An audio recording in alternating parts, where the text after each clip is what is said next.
Hey everybody, Jeff with Wiseman Automotive here, working on a 2000 Buick LeSabre 3.8 liter.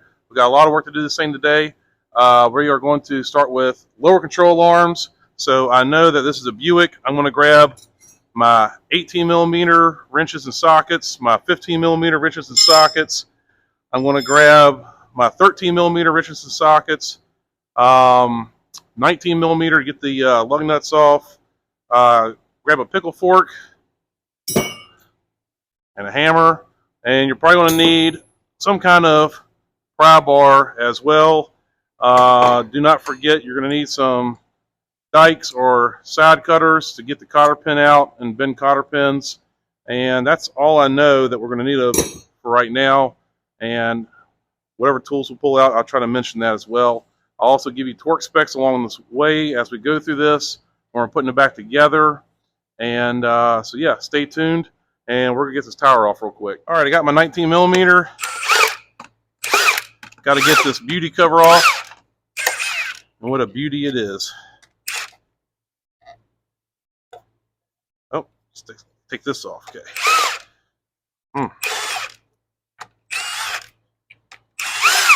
There we go.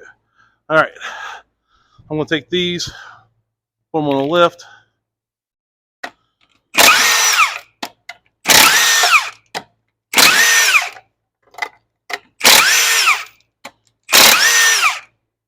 Okay, we're going to take the tire, put it on the trash can so we don't have to bend over to. There you go. Alrighty. So now that we got this off, just do a little quick inspection around here, look at a couple things. So we're replacing the lower control arm right here. So I know I got a bolt here, got a bolt in the back. I got my sway bar, got to take off of there, and my lower control arm. So let's put this thing up in the air and we'll do that. Okay, so the first thing I'm going to start with is this ball joint. Now obviously I cannot get a socket on here, so we're going to have to get a wrench on here. But if you notice, there's a cotter key in here. We got to get that out first. Basically I'm going to be using my dikes to get that off of there, and maybe some screwdrivers or something like that, maybe some picks. I'm going to go ahead and fight getting that off of there, and then we'll come back to you. All right, as you can see, I got that cotter pin started coming out. What I had to do was I had to take this tool right here and put in between the nut and the cotter pin and take this small little hammer, push it in that little hole, and just kind of pry it out of there. And now that I got enough sticking out, I'm going to use my side cutters here and hopefully work that dude out of there. So let me do that real quick. Okay, I got the cotter key out, and I took my 18 millimeter wrench right here, took my 18 millimeter wrench, and I broke that nut loose for the ball joint. Now we got to get that nut off of there, but you see the axle's in the way, and you do not want to damage the axle because you don't have to take it off there if you don't have to. So now the pickle fork is going to go right here. The only reason I'm using a pickle fork is because we are replacing the ball joint along with the control arm. They're all in one piece. The only time I use a pickle fork is if I'm replacing that part. So right here, grab my pickle fork.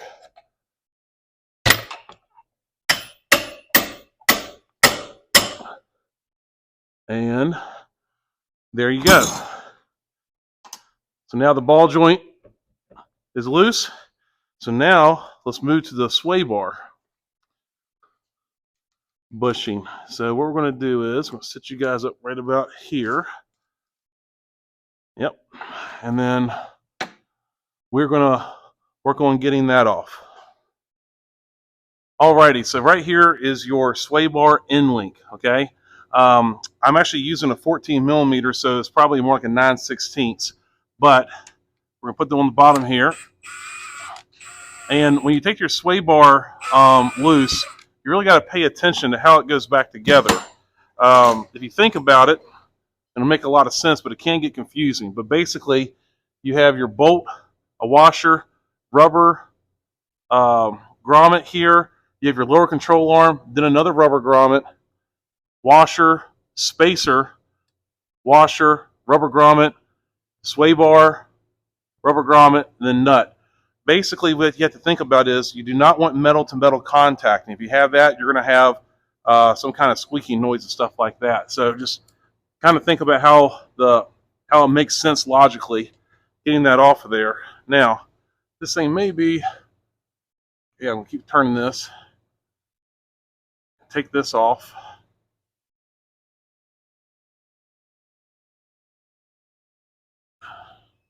All right, so I'm going to thread this.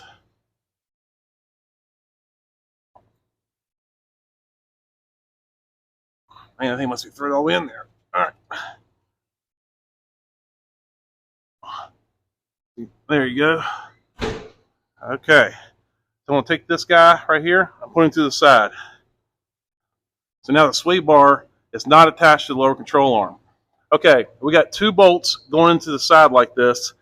They're both 18. So I'm going to grab my impact gun and my 18 millimeter socket here. And we're going to go and take that bolt off right there.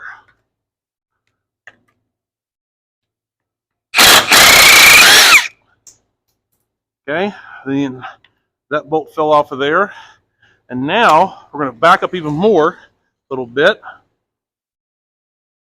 And normally you'd have a plug right here you might take off.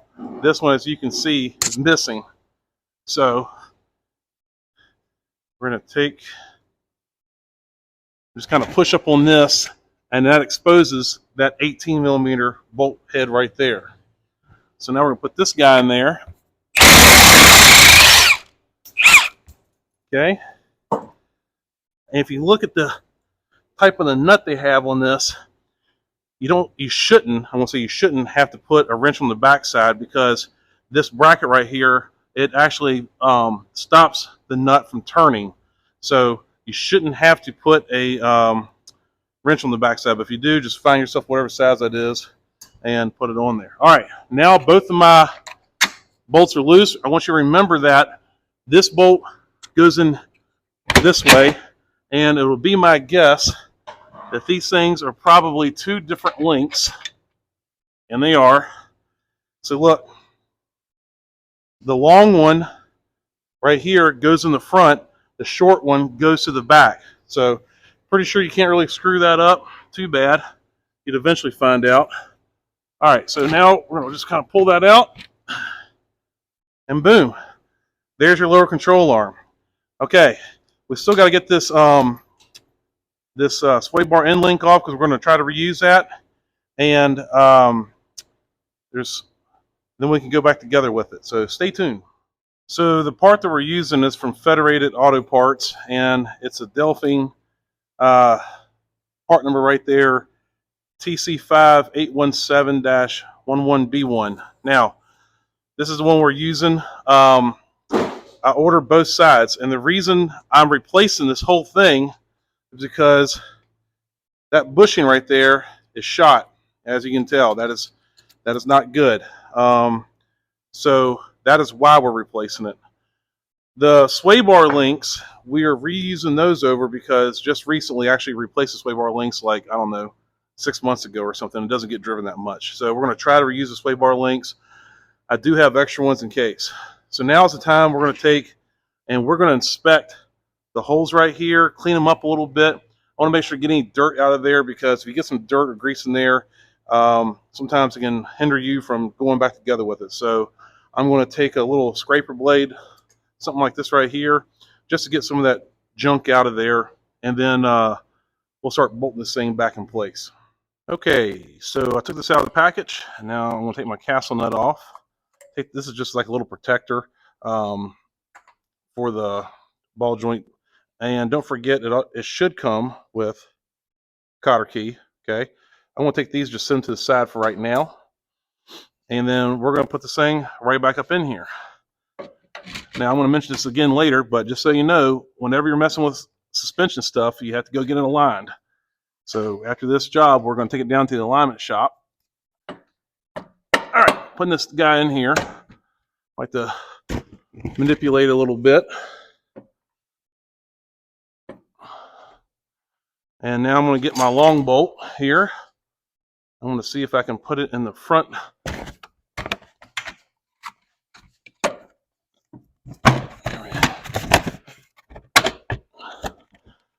And sometimes I take a little persuasion. Not a big persuasion, just a little one. And you may have to move this guy around a little bit as you're hitting it in there. I just lightly tapped it in there. I didn't go crazy with it. Now I'm getting my shorter bolt. I'm going to do the same thing. May have to wiggle it in there a little bit and push it in there just like so. That one went right through. All right. Now I need to start my ball joint. So you can move the ball joint around and wiggle it around a little bit. And I wiggled the strut assembly around. And now I need to start the ball joint.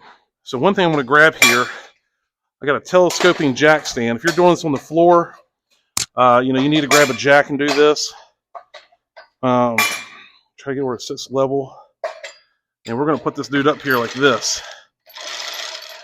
Whenever you are doing suspension work, you need to put a little bit of tension on the parts when you're tightening up the nuts and bolts. Now, this thing, like I said, is going for an alignment, but you still want to tighten up like the nuts and bolts a little bit. All right, I got just the thread of this thing sticking through the ball joint right here, as you can see. So now I'm going to start my castle nut on there. So let me do that, and then we'll get to tightening down these bolts. Okay, something I need to mention real quick.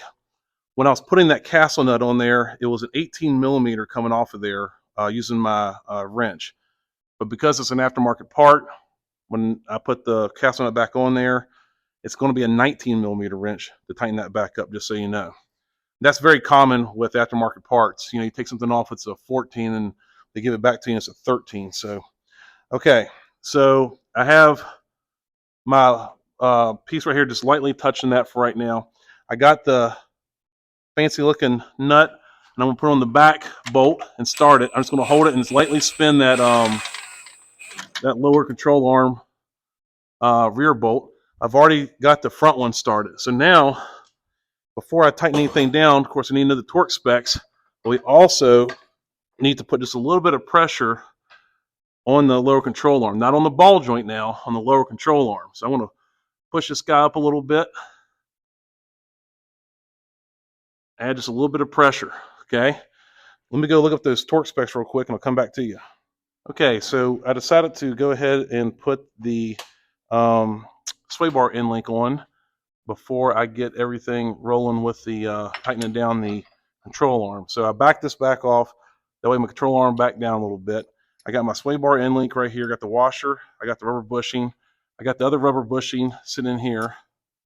Okay, so now the next step is to have the other bushing and washer here. It needs to rest against this spacer here. And now I'm going to need a washer and bushing before I can push it up through. Switch hands here.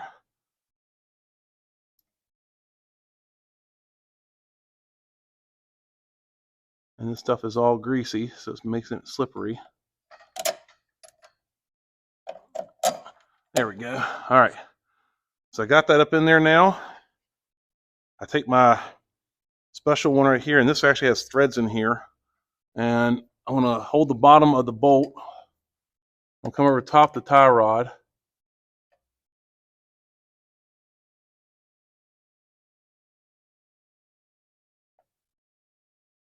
And I'm going to start that guy down. Okay, so basically it goes bolt head, washer, bushing, control arm, bushing, washer, spacer, washer, bushing, sway bar end link, sway bar link, bushing, and then nut. So I just got that threaded down, and now we're going to tighten up just a little bit. And kind of what you want to do here, you just kind of want to tighten it down just a little bit. Get this guy out of the way. We're just going to kind of snug it up for right now. I'm just holding the top, and we'll get it snugged down. Then I'll come back with the torque spec. Okay, I snugged it up with my impact just a little bit, and now I'm grabbing the top of it with a pair of channel locks. I got 13 foot-pounds sitting on my torque wrench here. And if you listen, that right there is 13 foot-pounds. What you want to see that bushing start to just balloon a little bit, just marshmallow just a little bit right there. So looks like it's doing pretty good. So we're going to roll on with this. All right, I'm going to take my impact gun, and I am going to lightly, key term, and that is lightly, snug up these control arm bolts, and then we'll tighten those down to spec. So let's snug these up. Okay, that's all I did, just a little bit. Oh, actually, I'm gonna do this. Back that off just a little bit. Almost forgot.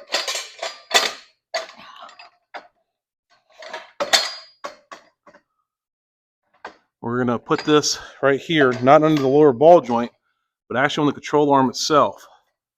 We're just applying just a little bit of pressure. Because we add a little bit of pressure before we tighten those bolts down. So that way this kind of simulates that the tire is being, the wheel weight is sitting on the tire. All right, so I'm gonna snug this down a little bit. Okay. And this one. Okay. Stop with that. Now, I've got my half drive torque wrench set to 117 foot-pounds. Got my 18 millimeter on there. And we're going to snug this down.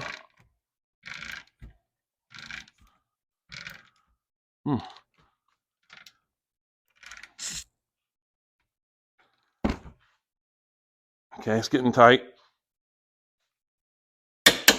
Hear that?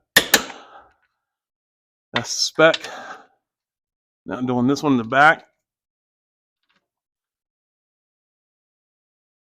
Just keeping my finger on the back of the ratchet to make sure it doesn't fall off. All right, it's getting tight. There you go. All right. I got those tight. So now let's tighten up that ball joint. Okay, I'm here on the bottom here with the ball joint, lower ball joint here. And remember, I had to grab my 19 millimeter wrench because it's an aftermarket part. Now, the torque spec on this ball joint is, they're saying about 41 foot-pounds, but we cannot get a torque wrench on there because the axle's in the way. So they do make a tool, and actually I ordered one and I hadn't come in yet, but you can actually put it on the, you can put it on the wrench, and then you take a torque wrench and it has a 3/8 hole in it, and you put that on there, so that way if you're in this position, it actually converts your wrench to a torque wrench. I don't have one of those. If I had one, I'd use it, but we're just going to do a little German on this thing called a little Guten tight, right? Guten tight. And I'm going to hammer this thing down pretty tight. Like I said, after this, they are going to do an alignment. What I'm doing now, I'm trying to get that cotter key hole to line up. Okay, so we take our new cotter key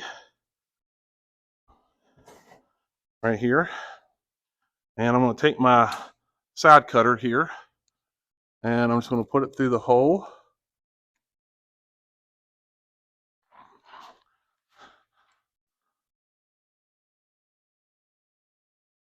And sometimes you have to persuade it one way or another. I think it's going to be better to come in from this side, the way this thing's angled. And we got to take it loose again, and come out that way with it.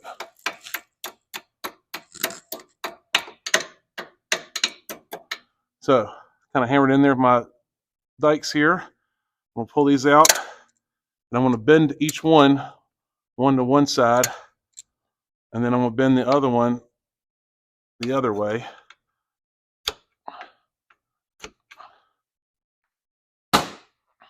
I'll take a little, see if I can get my hammer up in there. Don't leave you a whole lot of room. I can go ahead and remove this thing. Now I got my bolts snugged up. And now you can see I got my cotter key bent up so it won't come out of there. I'm going to turn that just so make sure it does not hit the axle, because it's looking like it was pretty close to possibly scratching that axle, and you'd be going down the road, and next thing you know, you have some kind of weird metal to metal noise, and you don't want that. So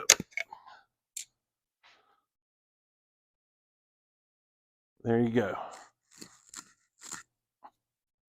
So now I'll put it like this, and now it won't hit the axle. Okay, the driver side is the same way. Same torque specs, same procedure. So this is good for both sides. We're going to put the wheel back on and tighten the lug nuts down. So let me do that, and I'll get you the torque specs for the lug nuts. Okay, the wheel torque spec is 100 foot-pounds. Do that in a star pattern, and you'll be good to go. All right. If you do not feel comfortable working on this yourself, it's too much for you, by all means, please hire a professional. These videos I do just to try to give you information, see if I can help you guys out. If you have any questions, if you have any comments, concerns, shoot me a message on the video. I'll do my best to get back to you and help you guys out if I can. But yeah, so that's how you do the lower control arms on a 2000 Buick LeSabre 3.8. Thank you for watching the video. And please like, subscribe, share this, and like always, God bless the USA. See you on the next one, guys. Thanks for watching.